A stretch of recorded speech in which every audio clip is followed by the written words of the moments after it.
টুকিটাকি রান্নাবাটি আজকে করব চিজ বেক পাস্তা। এর মধ্যে শুধু পাস্তা নয়, থাকবে চিকেন এবং পনির। তাহলে চলো শুরু করি। কুচি করে রাখা আদা, রসুন, ক্যাপসিকাম তেলের ওপর দিয়ে দেবো, সাথে দেবো নুন আর লঙ্কার গুঁড়ো দিয়ে ভালো করে নাড়তে থাকবো, যে বেশ ভাজা ভাজা মতো হয়ে যাবে।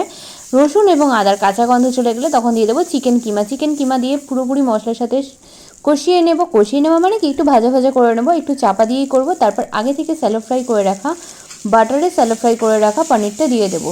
তারপরে দেবো বয়েল পাস্তাগুলোকে আমি ভাপিয়ে সেদ্ধ করে রেখেছিলাম। সমস্তটা ভালো করে ভাজা ভাজা হয়ে গেলে ওপর দিয়ে গোলমরিচ গুঁড়ো ছড়িয়ে নামিয়ে নেবো। এরপর খানিকটা বাটার দিয়ে দেবো আর বাটারের ওপর দিয়ে দেবো ময়দা।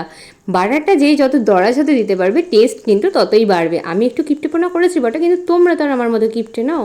যাই হোক, ময়দাটা দেওয়ার পর ভালো করে ময়দাটা ভাজা ভাজা হয়ে গেল। আর তারপর আমি দিলাম থেকে জাল দিয়ে রাখা কাউ মিল্ক। এই জিনিসটা ভালো করে ফুটে উঠলে যেই ঘন হয়ে যাবে তখন কিছু ইনগ্রিডিয়েন্টস দিতে হবে। যে ইনগ্রিডিয়েন্টসগুলো আমি ভুলে গেছিলাম ওটা আমি পরে দিয়েছি। হোয়াইট সস রেসিপি করতে গেলে আমি কিছু না কিছু ভুলবই, এটা আমার হয়েই থাকে। Oregano, chilli flakes, mint powder আর গোলমরিচ, এই চারটে জিনিস আমি তখন দেওয়ার কথা কিন্তু আমি এখন দিয়ে দিচ্ছি।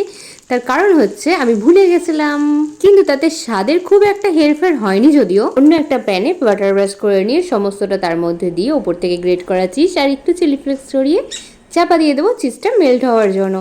দেখো কিছুক্ষণ পর কতটা ঠিক লোভনীয় হয়েছে। আমি এটা একটু ড্রাই করেছি, তোমরা চাইলে দুধটা বেশি দিয়ে গ্রেভি করতে পারো। ছোট ছোট টাটা, কারণ আমার আর তর্স হয়েছে না, এত সুন্দর গন্ধ বেরোচ্ছে, খিদেই পেয়ে গেল গন্ধেতে।